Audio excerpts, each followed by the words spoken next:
If you suspect your child might have a learning disability, the first step is just to observe your child and kind of track what you're seeing. Keep track of behaviors or difficulties they're experiencing, like trouble with reading or consistent trouble with writing or math or following instructions or multi-step directions. The key is that those are consistent struggles, not just sort of a one-off.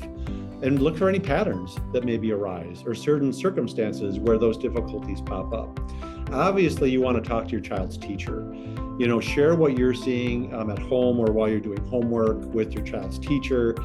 They can provide insights to that. Maybe they would say, oh, you know what, I've seen the same thing, and kind of validate your concerns. The third would be to request an evaluation if you want to get actually a diagnosis. So sometimes this happens through a school. Special ed department will help with that. But that is how you actually get a diagnosis, is seeking an evaluation.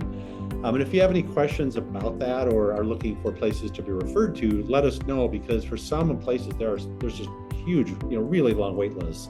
And we have some places you can go that's shorter than that. We can recommend. Educate yourself.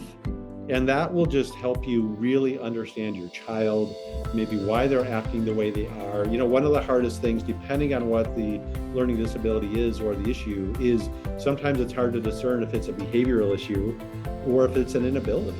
Like my daughter was diagnosed with ADHD. She really struggled to follow multi-step directions. Sometimes I felt like, oh, well, she's being naughty. Well, the truth is often she just couldn't follow it. She couldn't hold that information in her mind because she had low working memory.